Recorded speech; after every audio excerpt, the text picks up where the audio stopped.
going to start by a stat attack, really. I think it's a sort of day that needs it. I'm just going to run through quickly what has happened today. 823 for 7 declared, gave them a lead of 267. Joe Root made 262, his highest Test score. He was dropped badly on 181 early this morning. He and Harry Brook put on 454 together. Brook making 317 from 322 balls. It's his 6th Test century, and what a record he has here in Pakistan. As we know, there's a lively 31 from Smith. Atkinson made 2, Woakes 17 not out, and Cast 9 not out, as Ollie Pope declared round about 35 minutes before tea with that lead of 267. And as I mentioned, England today recorded 331 more runs for the loss of those 4 wickets in just 49 overs. They really rattled along. Some pretty hideous Pakistan bowling figures with 6 bowlers, all the 6 main bowlers, all going for 100 or more. They didn't bowl a maiden over for 2 days, and that was recorded by Shaheen Afridi very early in proceedings. The first ball of the reply, Abdullah Shafiq, was spectacularly bowled by Woakes, and that you can't help but feel that was a hammer blow for the Pakistan dressing room. They're very low on confidence at the moment. Shah Masood was dropped twice, 2 difficult ones. He then lobbed a catch to Crawley at mid-wicket for 11. Babar Azam, I think, got a reasonable ball. He's in the channel, he nicked it. These things happen. He was out for 5. Saim Ayub, terrible shot, called at mid-off. Cast's first ball by Duckett for 25. Mohammad Rizwan was bowled by Cast for 10. Saud Shakil played a few shots. He was caught behind for 29. So in all, 6 wickets going down for 152 runs. Pakistan are 115 runs behind going into the 5th and final day. So we'll come back for a sort of a full stats digestion towards the end of our review. But I think just set up, Andy, in a sort of a concise minute, what we've had here today. Well, yes, you mentioned that the team score, 823 for 7 declared, the 4th highest of all time, the 3rd highest by England, the highest in a year beginning with 2. Got to go back to the 1990s when Sri Lanka made 952 for 6. For the last time there was a higher score, only the 4th 800 plus score in Test history. The 454 run partnership was the 4th highest partnership in the history of Test cricket. It broke the England record of 411 that had stood since 1957 and was the highest by any team for the 4th wicket. Harry Brook's 317, the 6th Test triple hundred for England, the first since Graham Gooch in 1990, and the 5th highest score by an England player, the 2nd highest score by anyone batting 5 or lower. Pakistan had 6 bowlers concede 100 or more. That's only the 2nd time that's happened to a team in the history of Test cricket. It was only the 3rd time a team had 2 players reach 250 in the same innings. So that's really just scratching the surface of all the numbers today. And later on we'll talk about actually a couple of numbers from the bowling innings as well. Absolutely. You work on those. I mean, it has been a remarkable day. And well done you, by the way, for keeping a grip on it, because it really has been difficult. Can see Stephen Finn. What a day. I mean, Pakistan's collapse, I mean, it's disappointing. It was sort of expected expected's too strong. I mean, it was possible with what they've been through recently. It was possible, and then as soon as they lost that wicket first ball, it felt somewhat inevitable that it was going to continue to happen. And when you are in dressing rooms and you're under that kind of pressure and you lose a wicket first ball, everyone's scrambling around. All of a sudden, number 4's trying to put his pads on when he's just been washing his hands in the bathroom. It's they're chaotic places when you're losing, or when you lose a wicket in that manner. And actually, me and you, we might have been the only 2 people that were very complimentary of Ollie Pope when he, at the end of day 2, England had conceded 550. He'd got out for naught playing that pull shot. Yeah. But we both said that there's no blame whatsoever to Ollie Pope really for that shot and him getting out. Frazzled. And he was frazzled. He put himself to the top of the order. Yep. I thought he had a good first innings as captain, even though they conceded 550. But they could have waited until tea. They could have waited until tea to make that declaration. They could have given the Pakistan Openers 20 minutes notice to walk out there and face that first ball, because they'd have strived for a few more runs. What they decided to do 35 minutes before tea was say, we're going to pull them in maybe slightly unexpectedly early. They got 800 odd runs. Yes. But we're going to pull them in early and give them no chance to mentally prepare for what's to come. And the way that his feet moved, the way that bat came down was a shot of a frazzled mind. And I thought that Ollie Pope should get a bit more credit for that declaration there. No, I agree. It's a horrible time to bat. And you're right. I mean, I think opening batsmen, they go through this process, don't they, of saying, come on, we could bat at any time. But actually England were, 7 down? And you think actually they're going to bat till tea, aren't they? So you could see that he could have been caught napping there. It might just have nipped back a little bit. It might have kept a fraction low, but I think he would have, whatever it was. Day one he's hitting that. Day one he's defending that back to Chris Woakes. But today he's always missing it. Yes, he just wasn't here. No, really. And the rest of the batting. I mean, Shan Masood, he just seemed to mistime everything, having played so well in the first innings. Dropped twice, 2 difficult chances, but nevertheless, he was hitting the ball in the air, mistiming, and then that lobbed catch to mid-wicket. For the captain to get out like that again, that's 29 for 2. Really disappointing. It was a frenetic innings, and again, the innings of someone whose mind was a bit frazzled by what had passed over the last couple of days or day and a half. And actually, again, this is going to be Ollie Pope love him, but the field was set quite straight for Shan Masood, so his gap to get off strike and relieve the pressure on him was square behind square on the onside. So Shan Masood has got all these fielders in front of him in his eye line. He's thinking, I've been caught off the face of the bat a couple of times. How am I going to get off strike and relieve a bit of pressure on myself? It's to turn the face and to angle that down behind square on the leg side or down to fine leg and just scamper up the other end and sit there and take stock for a couple of minutes. But in setting that straight field with the gap there, it means that Shan Masood is then playing with that half bat towards that square leg region. It's a leading edge because it's held in the pitch a touch, but it's because that gap's there he's had to play it with half a bat, and the catch balloons to Crawley and England were well and truly off and running at that stage. The only one who I think knives are sharpening for Babar Azam. It feels like it, doesn't it? It does. I think Pakistan's sort of social media's lit up. But that's a channel ball, isn't it? I mean, that's what I felt looking at it. You bowl in that channel to good players. Sometimes they nick them, sometimes they hit the middle of the bat. I mean, that's the channel that you bowl. And there's other caveats to that. First innings, he had his front pad blown off by Chris Woakes, by one that nipped back. So in this second innings, you could see England were holding the ball wobble seam, which predominantly means that you're trying to get the ball to nip back into the right-handed batter, and he'd opened his stance up in anticipation of that. So first innings, his front foot was quite parallel with his back foot, and it meant that he got a bit shut off when trying to defend that ball from Chris Woakes. This second innings, he's tinkered with his technique slightly and opened that front foot up in order to try and have access to those balls that England actually were bowling pretty accurately, nipping back in towards middle and off, forcing him to defend up the pitch. He got one there that just bounced a bit and held its line from Gus Atkinson. Atkinson didn't mean to do that. He didn't. It wasn't a seam up delivery that shaped away and kissed the outside edge.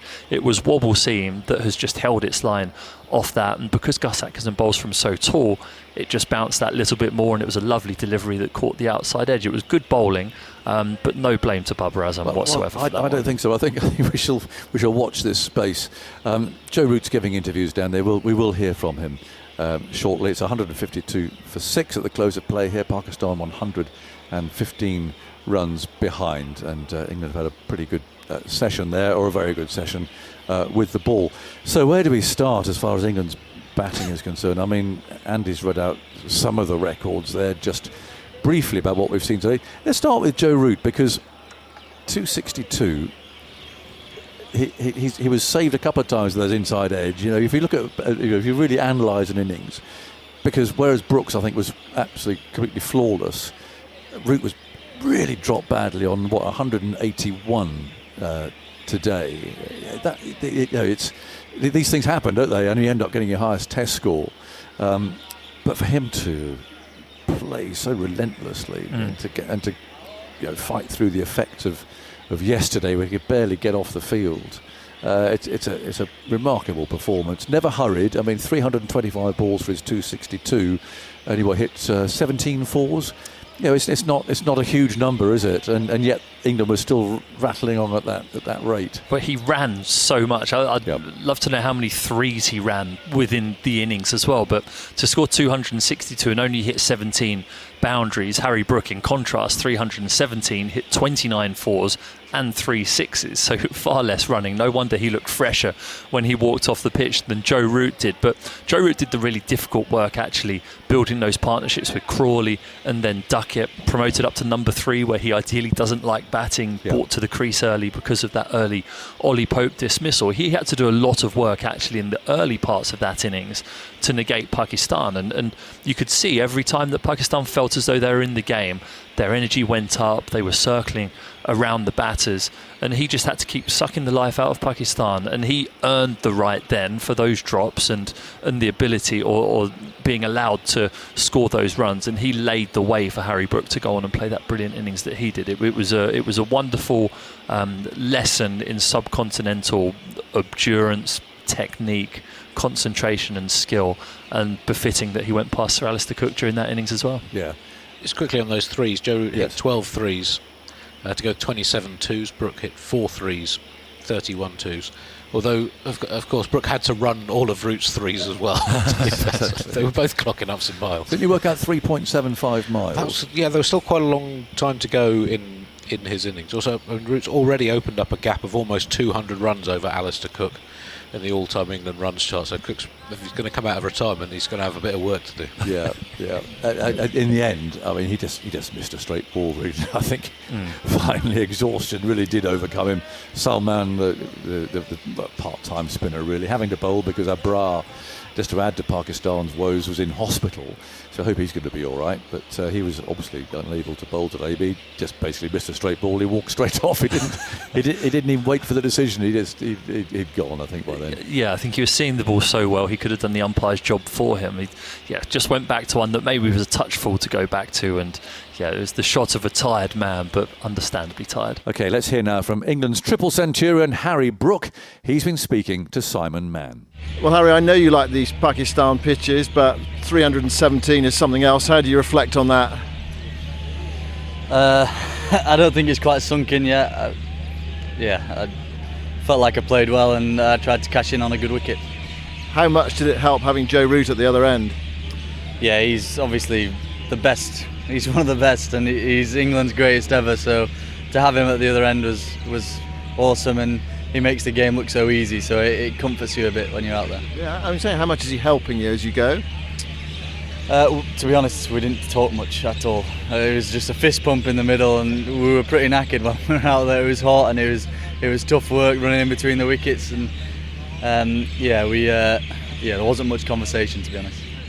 Were you conscious of the record partnership, England's record? Never been a partnership like that before. 411, the previous record. We didn't know. We were told. We asked each other what the record was, so we didn't know what it was. But obviously, found out now. And what about the sort of the physical side of it as well? Because it wasn't that long ago I was chatting to you before a one-day international in Bristol where it's freezing cold. You're out here 10 days later in this extreme heat. What about that? What's it been like? What's the challenge been like? Yeah, it's been tough. That fielding as well. The first innings was a long old stint, 150 overs in that heat. I can't imagine what the bowlers felt like after that. But yeah, to be batting in that heat as well with all the gear on, it was tough. But like I said, I just tried to cash in as much as I could on that surface, and I think I did so. Yeah, I think you did. Do you know that Len Hutton's record was probably there as well, highest ever England score? I didn't quite have enough time. I don't think we were always pulling out at that time we did. So I'm just happy that we're in an amazing position now to win the game tomorrow morning. Yeah, I mean that's quite remarkable, isn't it? A team scores 550 in their first innings, and you might knock them off by an innings. Yeah, hopefully we can get a couple of early breakthroughs in the morning and wrap it up before midday. Yeah. And it's a game of fine margins, cricket, isn't it? Because you were actually bowled, in inverted commas, on 75. You remember that? Yeah. Thankfully I got a little bit of luck in there, and I cashed in whilst I did. What do you do tonight? Is it sleep? A bit of cards, I reckon, in the team room, and some food and chill out. Well, Very well played, Harry. Congratulations. Thank you very much. Cheers. Well Thank you. Well done. So what about Harry Brook? He's mercurial, isn't he? I don't think that's an understatement to say. His ability to control the pace of the game as a batter is what strikes me so much, and what if I had to bowl at him now, would find so difficult to deal with, because it's not as though he's a dasher that goes out there. He struck at 98.44 there for his 317, which makes you think that he's gone out there thrashing around, playing loose shots, maybe skewing it. I think of Brendan McCullum's 300 that he scored, and he's sprinting down the pitch and hacking it all over the place. This was pure control. Yeah. And there was nothing, even the 360s that he hit, they weren't swishes. It was just a controlled advance down the pitch, hit through the line of the ball, bang, 6 over the bowler's head. So he is quite a remarkable player. He seems to have everything. The only thing that will stop him is having too many shots to any given ball, it feels. And yeah, the simplicity of his defence, how straight that bat comes up and down, his ability to decipher between what deserves to go to the boundary and what doesn't is fantastic. And again, it was a pleasure to watch that 317.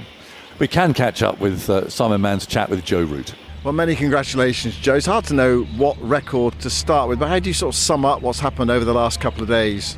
Just a phenomenal couple of days from the team. I mean, that last session was, I think, equal a feat really, to be able to take 10 wickets on a pitch like that, and put ourselves in a position where we've got a real chance of winning the game tomorrow now is testament to the group, the guys' work ethic and ability to exploit the conditions. So brilliant day. Obviously Brookie was outstanding. I think everyone that spent time at the wicket looked good and made the most of a very good batting surface, and it was nice for us to get together and really make that partnership count. Did he keep you going?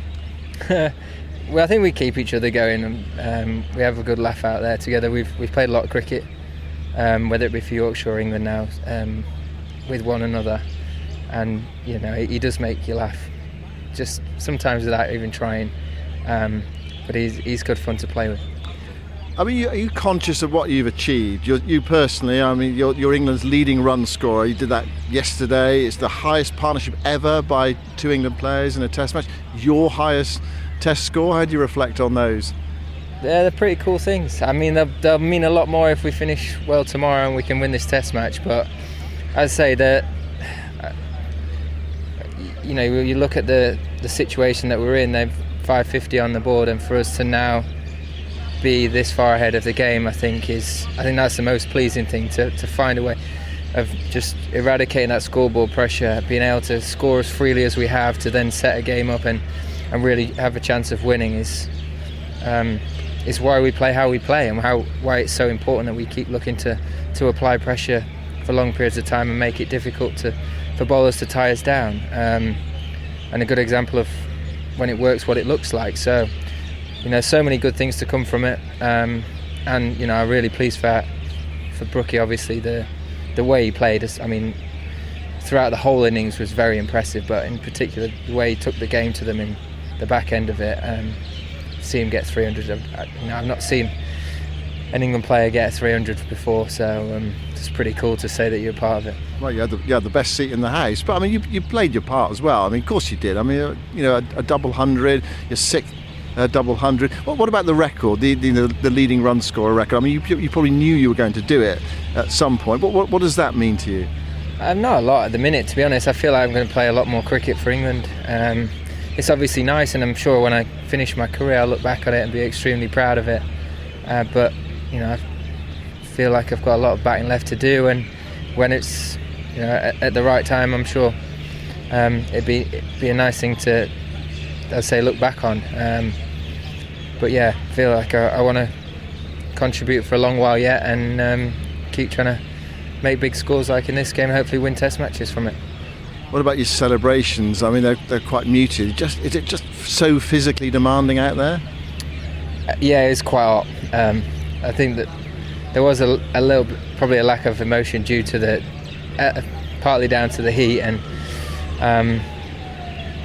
yeah, just the amount of energy it does take out of you playing in these conditions. And you know, it was only a week and a half ago that we were 10 degrees and it was hammering it down at home. So it's been quite pleasing to be able to acclimatise and I suppose just draw on that mental resilience to be able to manage the conditions and the elements of fitness. People might not look at me and think what an athlete, but I make sure I do the work and put myself in some difficult situations training wise, so that I am really ready for these conditions, and that I know that I can bat for long periods of time, and when it does get tough I can get through it, and from a mental standpoint that puts you in a really good place to go on and just concentrate on what's really important, which is watching the ball and playing the situation. And they made you feel at short leg, or you probably volunteered, didn't you? Yeah, I mean, poor Ducky dislocated his thumb, and I don't mind it in there. It's not too bad. It actually saves you running around in the field. So after a few days I'm out there batting, it's not the worst place to be. You always feel in the game there as well. So it's good fun until you get hit. It's good fun anyway. And one final one. I mean, when you went out to bowl for that second time, what did you give you sort of percentage chance of winning the game on that surface? I mean, it's going to be tough, and you're going to have to do a lot of things right and have a few things go your way, but you're also aware of the mental fatigue that an innings like that puts on the opposition and the scoreboard pressure element of things, and I think they're the sort of things that you try and draw on and understand that it is different. I don't know why when you've got fresh bowlers and that new ball, when there are cracks that big, something's going to happen. It's can you get it to do it frequently enough? And it was such a brilliant start. I mean, Woakesy just smacked that crack's first ball. It's a genius move. So to get ahead of it and really create that pressure and I guess unease in their dressing room is exactly what you're after in that sort of scenario. And credit to the last two there. They played that last hour or so pretty well, and we get an opportunity to go at them hard again tomorrow morning. Well, many congratulations, Joe. Fantastic day, a couple of days for you. Sleep well. I will. I definitely will. Cheers. Thank you.